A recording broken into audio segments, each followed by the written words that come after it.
Thank you, first of all, Andrey, to have the time to talk to me. This is a really crucial moment, actually, not for me, but for mankind, I think. All of this that is going on there. And I would like you to tell me, from what you saw, what was the reality if you confront it with the expectations. I'm sure there were some expectations about this meeting. Did they go beyond these expectations, or did it go as expected? I work as a journalist at one of the major channels here called SPAS. It's biggest Orthodox Christian channel owned by church, and it's technically in every household in our country. And throughout the whole BRICS summit, I have been dedicating myself to covering the values issue. Because what is really interesting about BRICS, it's not only about economy, it's not only about geopolitics, trading and security and financial system. It is very important, all that I have described, but BRICS, it's a value-based organization. It is based on values of respect, values of tradition of each part of the world. The multipolar world we are now witnessing is building itself on the basis of different traditions and traditional values. China, Russia, India, South Africa, Brazil, all the rest members and future members of BRICS, they stand on their own ground. We are standing on our traditional values. And this decree that recently was signed by President Vladimir Putin also indicates it, that traditional values in Russia, family values, Christian values, Islam values for regions with predominantly Islamic population here in Russia are crucial.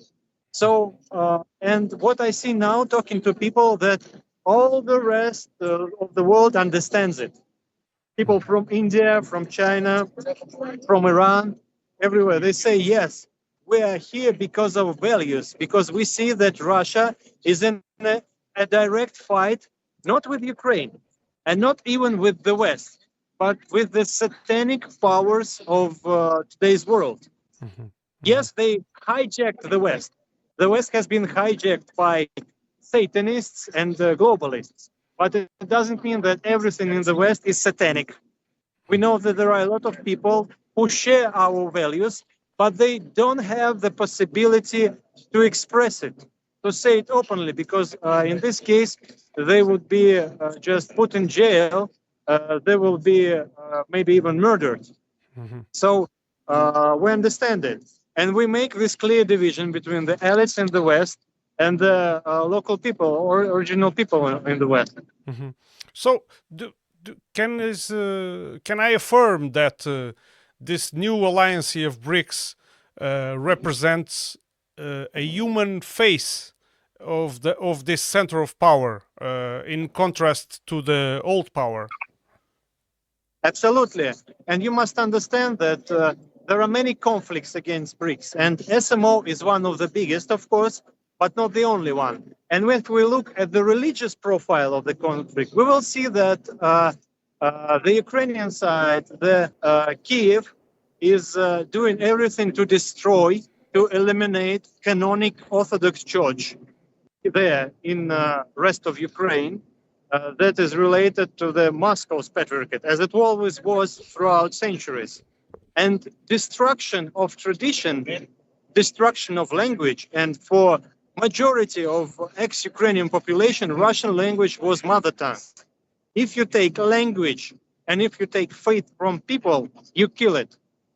So technically what we see is a civil war inside the Russian world, where one part wants to die, wants to commit a suicide entering the West, and the other part wants to save its life, wants to save its people, and save its sovereignty and autonomous way of life, us. And that's the difference. And if we look at all the conflicts all over the world, they are the same. It is the conflict of a part of society or a country that want to kill themselves and commit a suicide with the West, and the other that wants to live and wants to survive. And that's very understandable, I think, for every Westerner and also for your Portuguese audience. Yes, I can relate to many of those ideas.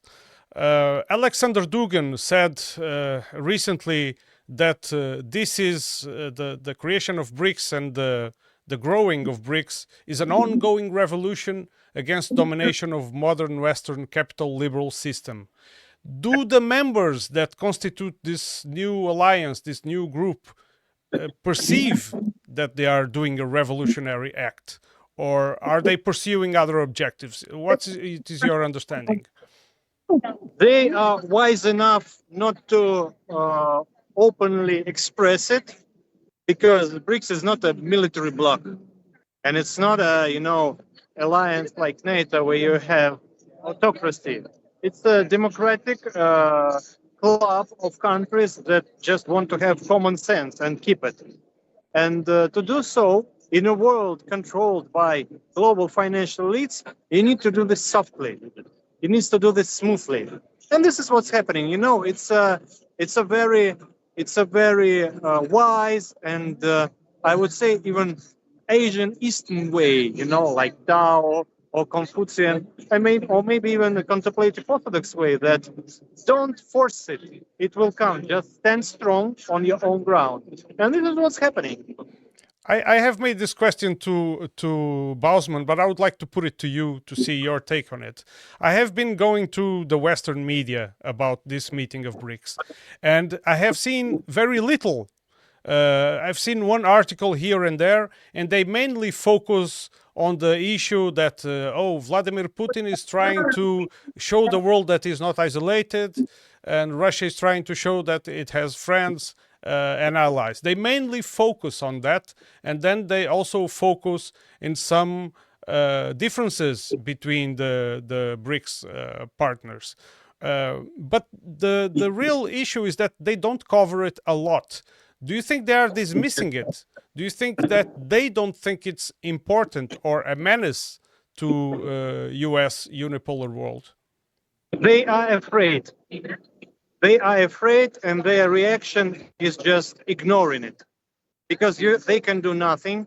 We have the information that there were a lot of provocations against BRICS on all levels, from special services to media and the hybrid wars and cyber warfare. There was, historically highest level of cyber attacks on BRICS infrastructure in these days. It was officially reported by one of aides of President Vladimir Putin yesterday to all the journalists working here, and I can confirm it that that's absolute truth. Mm-hmm. And they can do nothing with that, because the West is not majority. The West is the minority of our world. We respect the right of the West to commit a suicide, but please respect our right not to follow you. I mean, not you personally or your audience, but the Western elites. And I also saw that some of Russia's foreign agent media, for example, Dost, TV Rain, that left our country after the beginning of SMO, they were looking on social media for people in Kazan that were irritated or would be irritated by BRICS. They openly search for people that would say, there is a lot of traffic because of all of these Chinese and Indian delegations, so BRICS should stop. It's absolute intellectual and media, impotence. Mm-hmm. They just can do nothing. And the fact that agents of Western special services, and of course these journalists are agents of Western special services, are doing such kind of things, means that they are losing their instruments. Mm-hmm. They are just weakening themselves day by day. I have seen a lot of comments about BRICS. One of the main issues is de-dollarization. But every time someone talks about de-dollarization, even the most optimistic persons say that this is a long process. It will take maybe decades to make. So putting that aside, what can the people, the average people, expect from BRICS in a short term? Well, to be honest, I think that the main thing is keeping the common sense. It's keeping the identity, respecting each other, and building a more fair and democratic, in a good way, in a good sense, world. That's what's possible. And solutions can be different. It's great that BRICS is not based on this or that ideology like the West. If you are not neoliberal, you are Nazi. That's all. You can be either a neoliberal, transgender, something, I don't know, cyber bot, or you are a Nazi. There is nothing in between. Mhm. We respect each other, and yes, we have differences with China, with India, but our common ground is common sense, something that the West has lost long ago. Do you think that nations like Turkey and Saudi Arabia can somehow cause some troubles or to the BRICS, or can they become BRICS partners in harmony? Because I ask this because Turkey is a NATO member, and Saudi Arabia has long tradition of good relations with the US. Well, first of all, Turkey is a NATO member, but recently there was a coup organized by other NATO members in this country. So being a NATO member doesn't mean that other NATO members wouldn't kill you, and hit your back with a knife.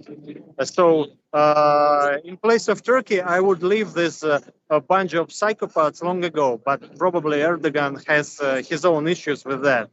And if we talk about whether Turkey and Saudi Arabia could be, so to say, problem for BRICS, it depends on them.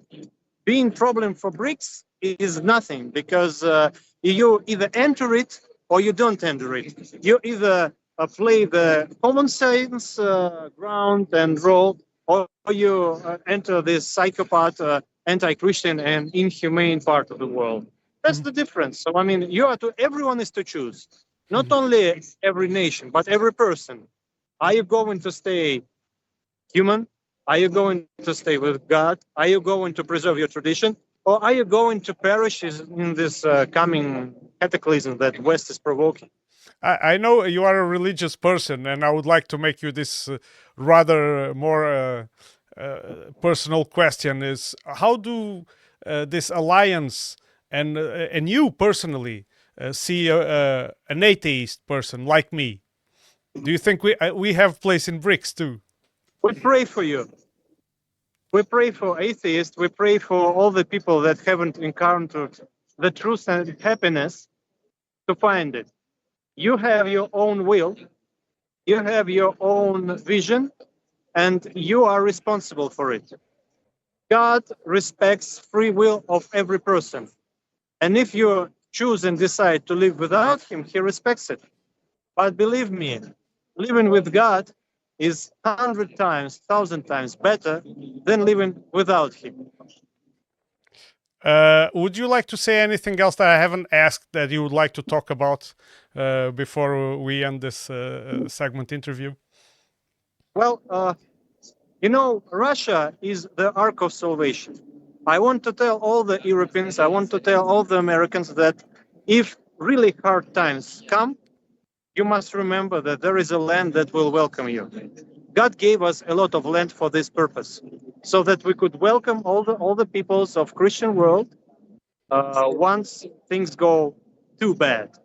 And as far as I see the news from the West, things are getting worse all the way around. So just keep in mind that coming to Russia is probably an option.